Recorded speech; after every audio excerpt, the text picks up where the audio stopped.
நண்பர்களுக்கு வணக்கம். இந்த வீடியோவில் நம்ம பார்க்க போகிறது 500 கிலோமீட்ரு ஓப்பன் ரேஸை பற்றி தான் பார்க்க போகிறோம். இந்த ரேஸை சிஎஸ்கே குரூப் வந்து நடத்துகிறாங்க. இது வந்து நாகர்கோவில் டு மயிலம் 500 கிலோமீட்ரு வரும்.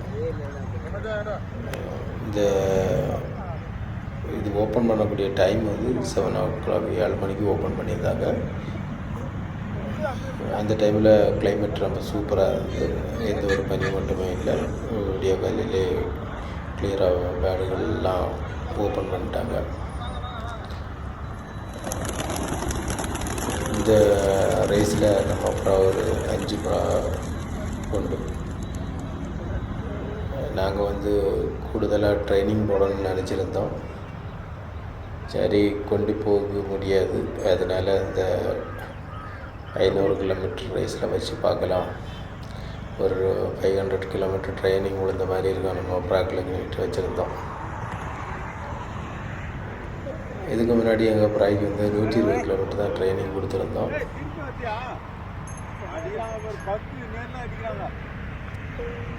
120 to 500 வந்து ஒரு பெரிய சம்பங்கம்.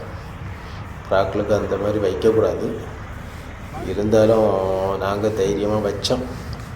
நம்ம ப்ராய்க்கு மேலே ஒரு நம்பிக்கையில் வரானிக்கிட்டு ஒரு நல்ல நம்பிக்கையில் வச்சோம்.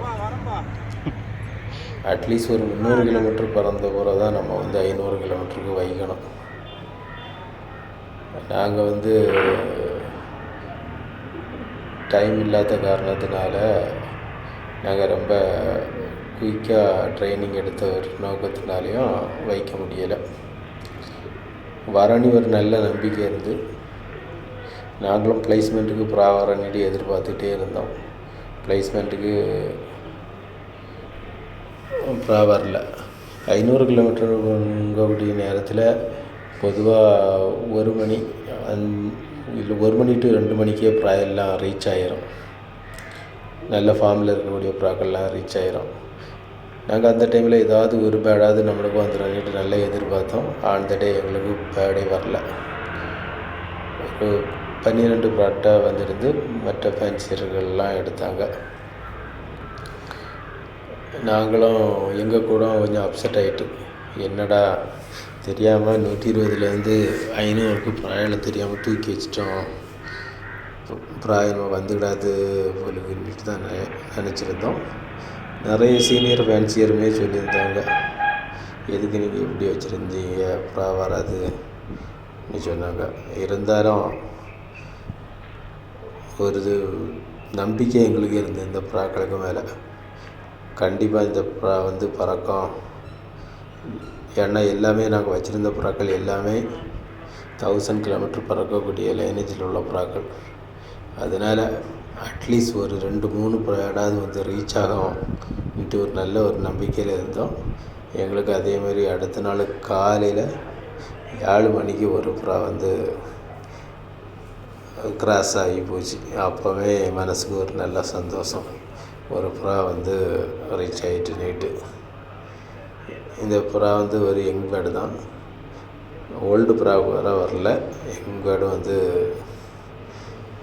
வந்ததில் நம்மளுக்கு ஒரு சந்தோஷம். வந்த உடனே ப்ரா வந்து உடனே உழலை பறந்துக்கிட்டு தான் இருந்து நல்ல ஒரு கண்டிஷனாகிட்டு தான் இருந்து.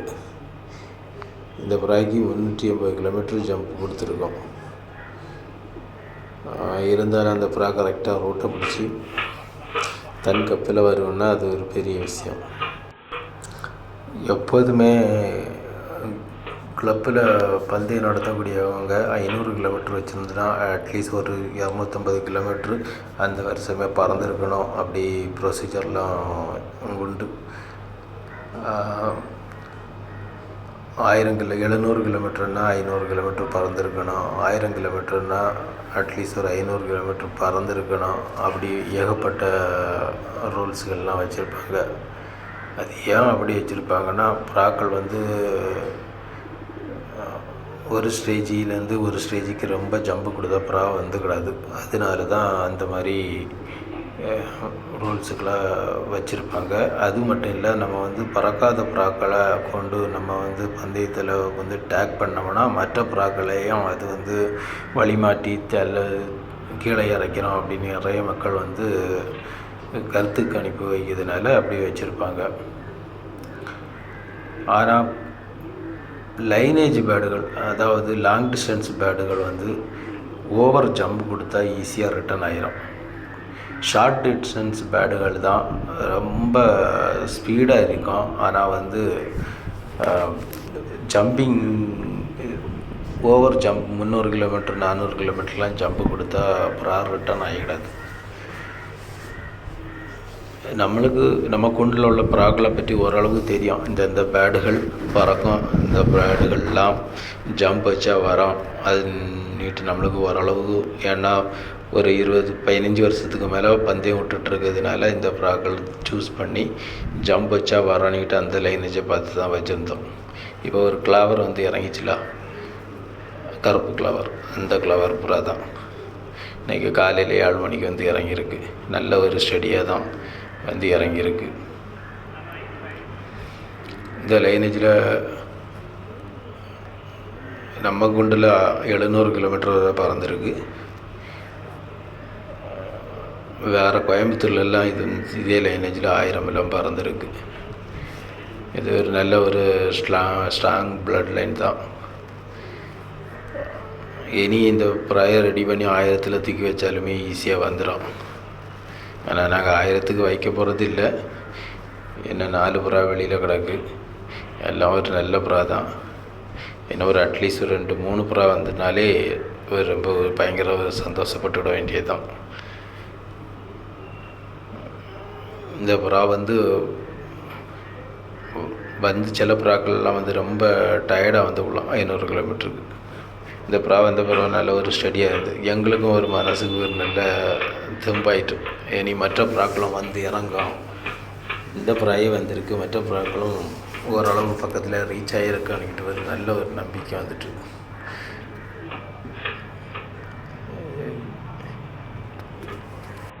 புதுசாக பந்தயம் ஓட்டக்கூடிய நண்பர்களுமே இந்த வீடியோ பார்க்கக்கூடியவங்களுக்கு ஓரளவு தெளிவு கிடைக்கும். அவங்கள மனசில் எதை புரிஞ்சு வச்சுக்கிடணும்னா, எப்போதுமே நல்ல ஷார்ட் டிஸ்டன்ஸ் பேர்டுக்கு ஓவர் ஜம்பிங்கே வைக்கக்கூடாது. 1000க்கு மேலே பறக்கக்கூடிய பேர்டுகள், அந்த தன்கப்பில் வரக்கூடிய பேர்டுகள், அந்த லைனேஜை பார்த்து நம்ம சூஸ் பண்ணி வச்சுருந்தோம்னா, நம்ம கூண்டில் வச்சுருந்தோம்னா அந்த புறாக்களுக்கு நம்ம வந்து ஓவர் ஜம்பிங் கொடுக்கலாம். அதுலேயுமே சில லைனேஜுகள் இருக்கும், லாங் டிஸ்டன்ஸ் பறக்கும் ஆனால் நல்ல ஸ்பீடு பண்ணிகிட்டு இருக்கோம். அப்படிப்பட்ட புறாக்களுக்குமே நம்ம ஓவர் ஜம்பிங் வைக்கக்கூடாது.